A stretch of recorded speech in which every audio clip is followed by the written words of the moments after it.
Dude, this looks hella dank. I did this. Did you say hella dank? Hella dank. Hella dank. Hella dank flush. Dankarinos. Dankarinos. Woo! Welcome back to another Feature Garage vlog. We're over here at Disco's house today so I can get the traction bar off of his now retired CRX. That CRX, I think, was making something like 238 wheel horsepower. Maybe. He'll tell me if I'm wrong. Out of a LSV Tech V20 engine. So I told him, Eric's behind the camera, that as a thank you for letting me use this, we'll go ahead and pull the engine out for him because he's been wanting to get that engine out so he can kind of get it cleaned up and work on getting that car back up to running condition so that he can then do stuff with it instead of just letting it sit back here and rotting away. So we're gonna start on that. The green car, like everything else, used to be my baby. And now it sits under a car cover and does nothing because I'm dumb. But I built a couple of motors for it, actually two engines for it. And the first rendition, it topped out at around 230. And then we changed cams and compression. I jumped the compression up a little bit more. And then we changed fuel. And fuel was really the biggest help. And it made that 235 or so on pump gas and 265 or 267. I honestly don't know. It was right in that range. I don't pay attention to dyno charts anymore. I pay attention to times at the track. And as long as every time I change the engine, the power level goes up a little, then I'm fine. I can't remember things like that. There's not enough room in my dumb brain to remember numbers.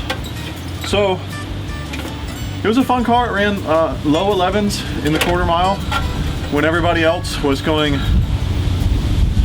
mid to high 11s. And then all of a sudden, everyone else got exponentially faster than me. And I was still winning races because I was consistent. It was the same car. It would do the same thing every pass.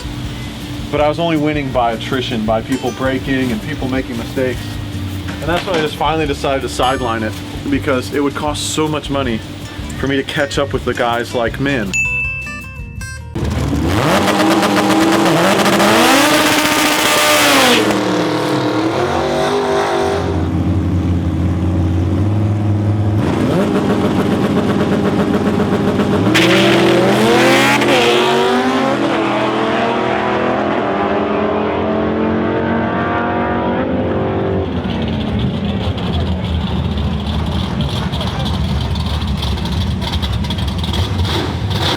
You know, it's got a naturally aspirated car that runs in the dang 10s, or 9s. I think it's in the 9s on nitrous. I don't know. Jesus. But those guys are fast, and I don't like it enough to spend $10,000 on going fast. This car has very little money in it.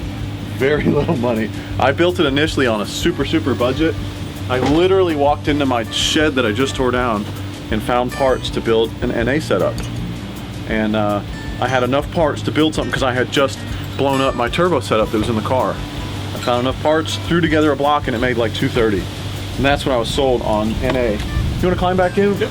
It may start, it may not. We'll just see what it does. The starter may be hung up.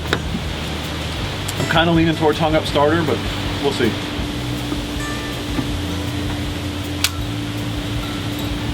It sounds like it's a hung up starter. Good. Good. Good. Good. Good. It's sort of pressurized. Sort of pressurized? Yeah, that's not much fuel pressure. Yeah, that's kind of just Try again. flop. The injectors might be stuck. Go ahead.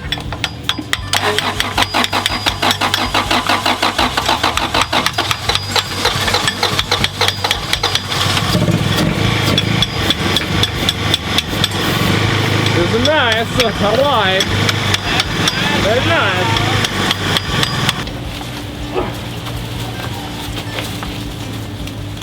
Come on, don't stop. There we go. You kids are making the difference. Appropriately, you went to church on a Sunday, and the priest is like, "Hello, Dave. Come help me." Exactly. He said, "I need your help in the back room over here." Nobody's gonna mind. Dark, dank closet. This was at one point in time a fast car, and then I got mad at it when I broke the diff, and I parked it. And I pulled the trans out to put in another car, and I left it like this. This is still a good engine, believe it or not. It needs a few things, like I lost one of the injectors because I loaned it to somebody to borrow to see if they could use it, and blah, blah, blah, blah, blah. But it's got RDX injectors, it's got a Mustang throttle body, and a Honda engine. It's a little confused. It was really fun at one point in time. So now that Lucas and Eric are here, they're gonna help me just pluck it out of here and put it on an engine stand. Woo! Woo!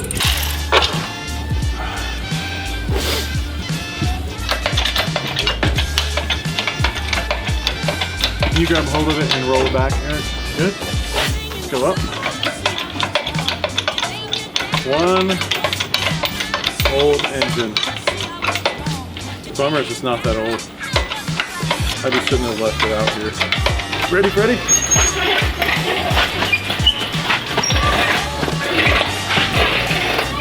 Alright. Figure out how to get it on that engine stand, right? You want me to do something? Oh, you do. Oh, I'm gonna go do me. You do you. Oh. You got Dan work to do. Oh, my dick. Did you get sacked up? Yeah. How'd it feel? Hurt. Yeah. Both emotionally and physically. Well, you got to practice, like, because you never know when you're gonna get sack tap while you're filming, and you can't ever, you know, show that on camera that you just got sack tap because you're gonna ruin the shot.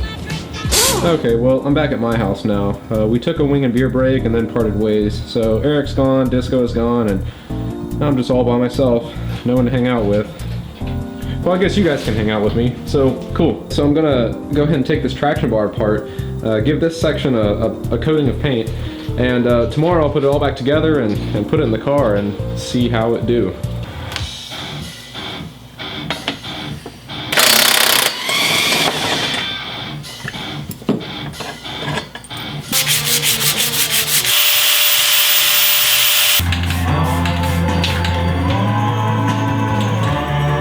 Alright, so I didn't film the entire painting process. Some of the paint was starting to mist over onto the camera. But it's done, the paint is cured, so now it's just a matter of installing it.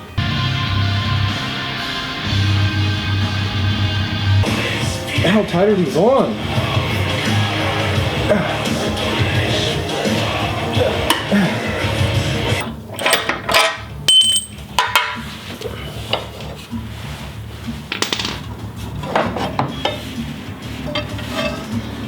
Out with the old and in with the new. A couple of key things to mention on why you would want to go with a traction bar like this. By the way, this is from a company called Full Race.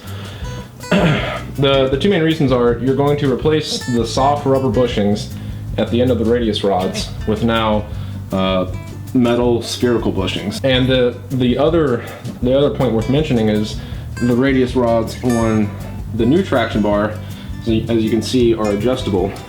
So what that means is you can now adjust caster on this car, whereas previously there was no adjustability. So one more thing worth mentioning is the mounting location for this front bar, and that it mounts to the factory tow hook location, whereas the old one does not. The hardware for that was not meant to endure the forces coming from the lower control arms, and those bolts may back out over time. So I'm going to have to put Loctite on them, which means I'm not going to be able to test this out tonight because the Loctite will need to set up. But that's okay, because you guys will still get to see in this video how this performs over this.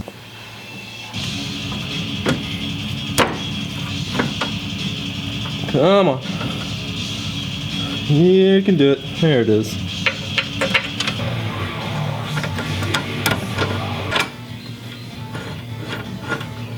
Okay, ran into an issue. This is not a pro tip, it's just a tip. Just the tip. Okay, anyway. So I have to have these spacers because the spherical end goes here. This is a bracket that bolts the radius rod to the lower control arm. So imagine the radius rod here taking up this void, and then this bolts into the lower control arm. Well, to compensate for the void on this bolt, you have a spacer in there, and then the remaining threads goes into the lower control arm. Somehow, of course, I lost one of these spacers. Crap. But I'd rather not this show stop right now. So Disco said, hey, try a dowel pin for an engine. So I pulled one out. I've got some blocks laying around, and it's the right diameter. It's too thin of a metal that I would feel safe using, but it fits nicely over the bolt, so it can't really crush in on itself. Now, to ensure that once I torque this down, this doesn't try to press up between the bolt and this adapter, and the same with the control arm, I've got these washers that I'm going to fit on the top and bottom of it to kind of take up as much slack as I can, and it ends up making this whole spacer the same length as this spacer. So, is it ghetto? Yes. Will it work? Probably. So, the show must go on. Okay, fun fact. I'm also supposed to have a total of 4 of these little washers, spacer things, to go around the spherical joint. I have 1. Okay, time to get some more washers out. Okay, real quick. I know I keep saying spherical joints. It's Heim joints. Heim joints, Heim joints.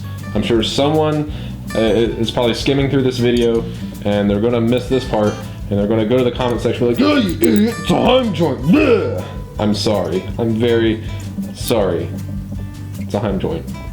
Alright, the traction bar is installed, and while it does offer a visual improvement, I'm really excited to see how these Heim joints fare over the stock rubber bushings. Just kind of a silly observation to point out, but looking from the top down, it also kind of just cleans up the overall appearance of the engine bay with that big piece of stamped steel out of the way, so cool. Okay, it's a new day. I've already driven the car with the traction bar installed, and let me just say, that traction bar in conjunction with polyurethane engine mounts and polyurethane everywhere I can put polyurethane creates a total package that really applies the power from the engine to the ground in a very direct and efficient manner. I can't wait to test this out at the drag strip, which should be happening this Sunday. The weather's going to be sunny and in the 70s, so the drag strip should be open. Okay, so that's it for this video. I hope you guys enjoyed watching this as much as I enjoyed making it. Stick around because we'll have some more videos out on the ITR here soon. At the end of this month, I'm going to start releasing a video series on something I think you'll really enjoy, so stick around for that too. So thank you guys for watching, and until next time. Today, we're going to learn how to drive economically. Step 1, foot on clutch. Step 2, full throttle. Step 3 is go!